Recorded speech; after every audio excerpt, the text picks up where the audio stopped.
আসসালামু আলাইকুম ভিউয়ার্স, কেমন আছেন সবাই? আমি সাবিয়া চলে আসছি নতুন একটা ভিডিও নিয়ে। তো দেখতে পাচ্ছেন একটা ব্যাঙ্গেলস, তো এটাই আজকে আপনাদেরকে খুব সহজে তৈরি করে দেখাবো। আমার কাছে কালো টুকরা কাপড় ছিল আর ছিল প্লাস্টিকের চুড়ি। এই প্লাস্টিকের চুড়ি যদি আপনাদের কাছে না থাকে তাহলে কিন্তু আপনারা যে কোনো চুড়ি দিয়ে কিন্তু এটা তৈরি করে ফেলতে পারবেন। এরপরে এর মধ্যে আমি আঠা লাগিয়ে নিয়েছি। নেওয়ার পর এই কাপড়টা কিন্তু আমি ২ ভাঁজ করি, তারপরে কিন্তু পেঁচিয়ে নিচ্ছি। আর এটা কিন্তু ভালো করে পেঁচিয়ে নিতে হবে।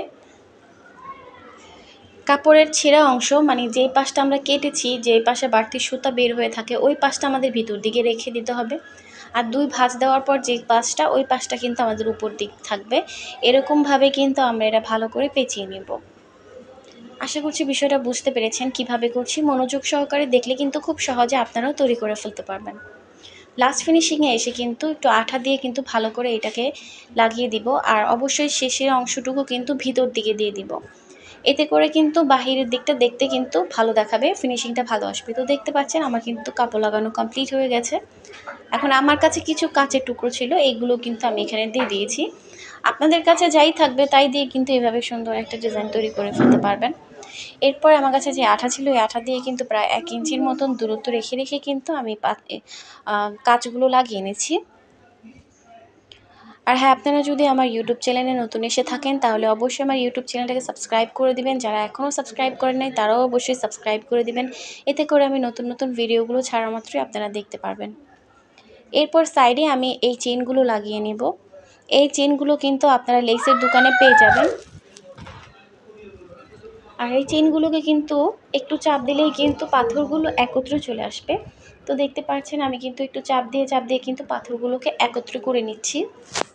এরপরে কিন্তু একে একে সবগুলো চেন এভাবে বসিয়ে দিব। আর এটা কিন্তু অবশ্যই একটু সাবধানে করতে হবে, কারণ যদি একটু এলোমেলো হয়ে যায় তাহলে কিন্তু চেনের ফিনিশিংটা ভালো আসবে না। এইভাবে আমরা কিন্তু ভালো করে পুরোটা লাইন কমপ্লিট করে নিব। আপনাদের সুবিধার্থে আরেকটা আমি দেখিয়ে দিচ্ছি। তো দেখুন, যদি একটু বাড়তি হয়ে যায় ২-১টা চেন তাহলে কিন্তু এরকম করে কিন্তু কেটে নিতে পারবেন। আর কেটে নেওয়ার পর একটু চাপ দিয়ে বসিয়ে দিলেই কিন্তু হয়ে যাবে।